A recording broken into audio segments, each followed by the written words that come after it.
So welcome to Jars to Table, meal ideas in under 15 minutes for those of us that prepare and store our food for long-term longevity. Anyway, I've got here the beginnings of what I'm going to do as a beef stir fry.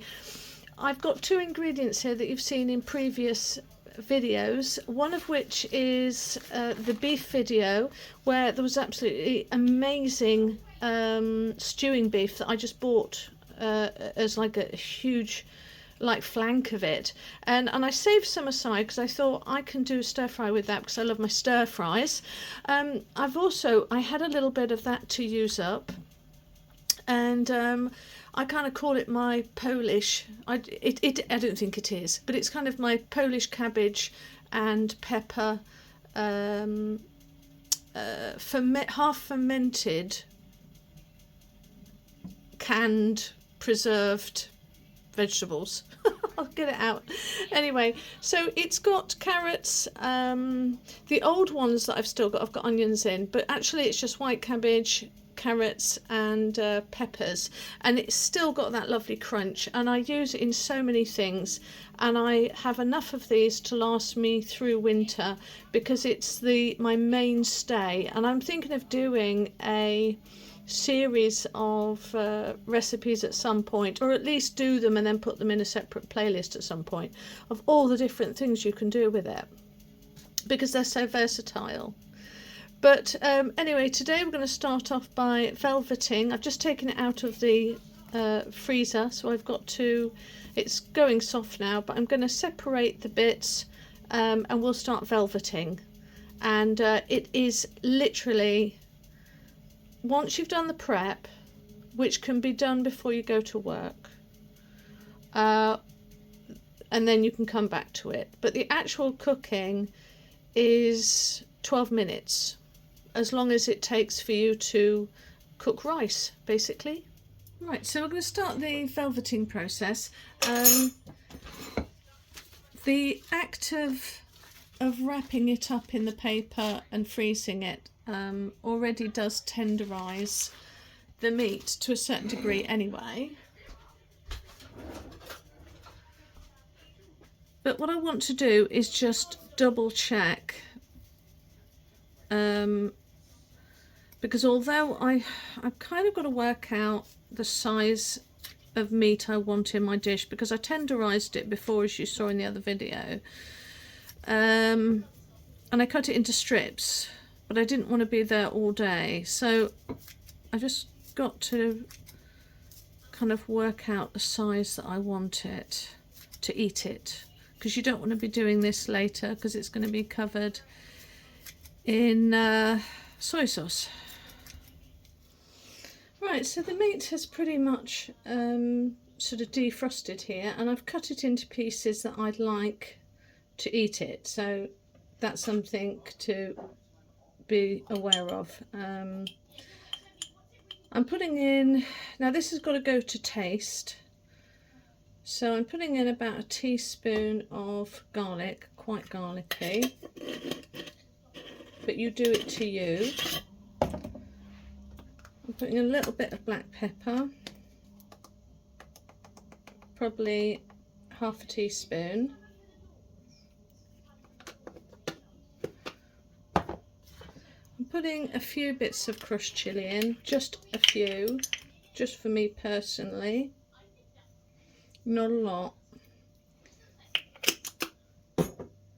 Bit of salt. Not too much because there's a lot of salt anyway in the dish with the cabbages, because I do tend to put quite a bit of salt in that. And then some bicarbonate of soda. And I don't want to put too much of this in because but I do want to make sure there's a little bit around. I am going to mix this in a minute and we're going to get mushy. Potato, we'll put the potato starch in last, so probably 2 tablespoons of soya sauce, dark soya sauce, and you're going to want to just blend this in. I put a lot in then. Too much, but it doesn't matter, I'm not bothered. Okay, then some potato starch, and I want in, I don't know, what was that?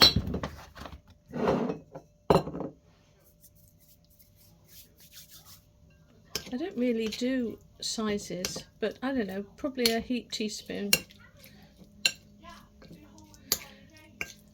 And supposedly that potato starch or cornstarch supposedly allows it to retain the moisture and all the ingredients into the meat.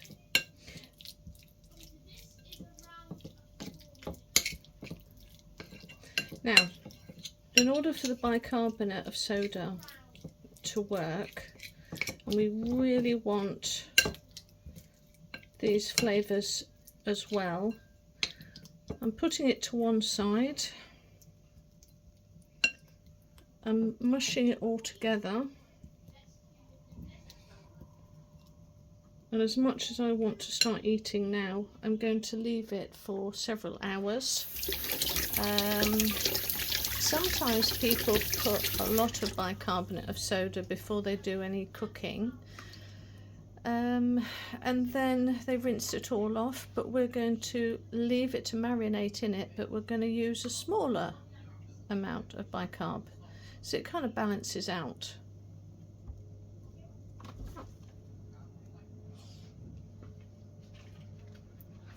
So we're just going to cover it and walk away. I'm going to leave it for about half an hour, and I'm going to put everything away. Right, so I'm still left with a new half-filled jar of my kind of sauerkrauted mixed vegetable, but at least now it's a little fresher. And we can put the lid on that.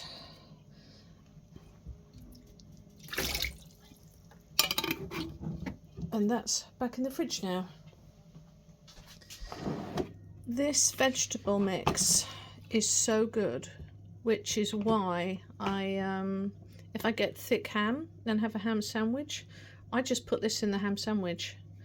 It is so good. So do go and have a look at my video and give it a go. It is delicious. Okay, so I put coconut oil in because that's how I'm cooking. I don't use oils just for health reasons. I just don't like having it in the home, then I'm not tempted. So this is coconut. Oh, it smells delicious. I'm going to separate them into where I can, but apart from that I don't actually want to touch it. So I'm going to leave it like that.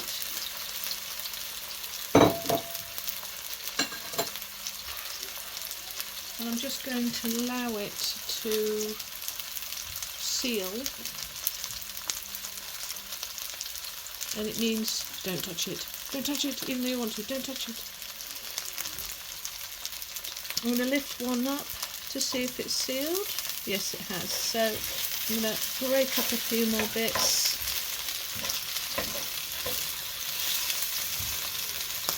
Oh, there's one bit I forgot to cut up.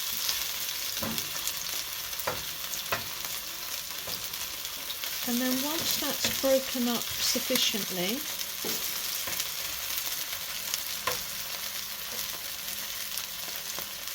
right, every bit of meat now has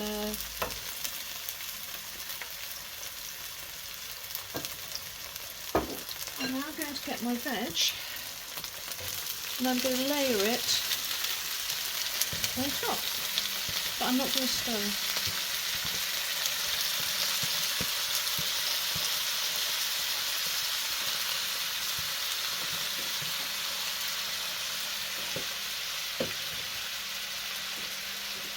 On top, I'm going to put some more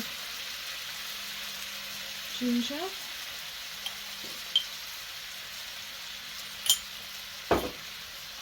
I'm going to put a few chili seeds, but not much, because it does get really strong for the kids. So it's just an essence of. And can you see how some water is still, I don't know if you can notice, but there's still some water that has pooled, unfortunately. So I'm going to raise the temperature back up to being searing hot again. Now I'm going to put some MSG all over that, because without it, it is awful.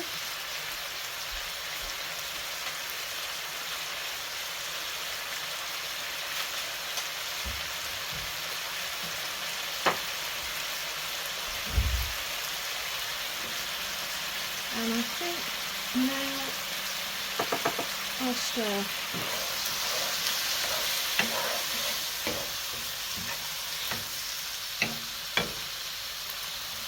I want it quite high.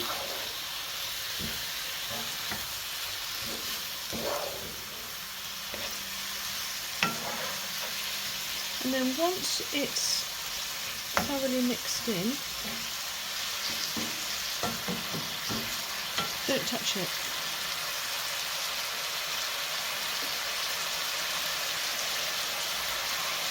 The juices from the meat left over.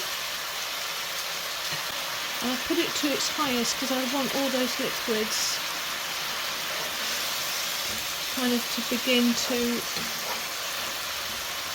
go away.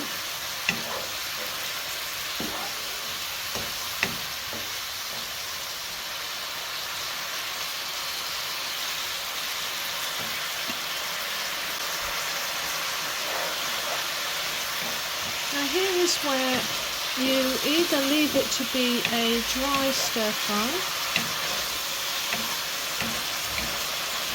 or you make sure, or you decide you want it wet. It's up to you at the time. I'm going to give it a taste.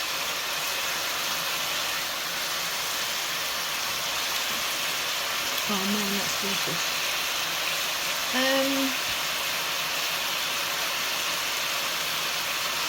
I think I'm going to add a little bit of water.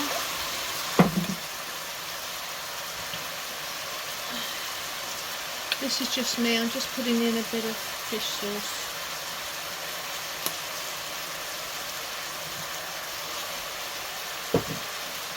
And I've got my potato starch or corn flour. And the way I do this is I don't pour it straight over. I get all of the food to one side, like that.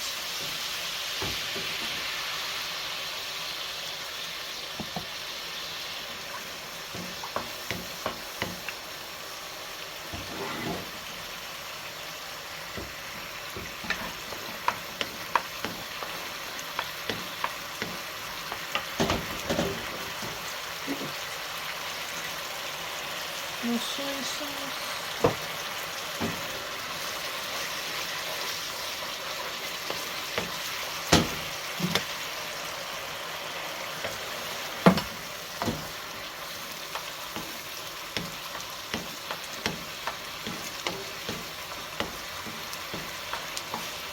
And once the powder has gone to being see-through and glistening again and not cloudy, you know that it's cooked. And then mix it back in.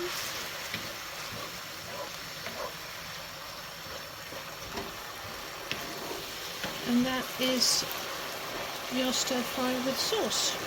And if it gets a bit too thick, just add a bit more water.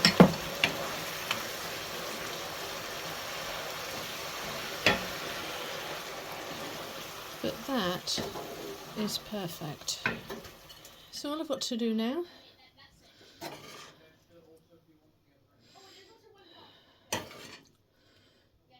is do the photo shot of all that lovely beef meat and serve it up to my son, who will love that. Yum.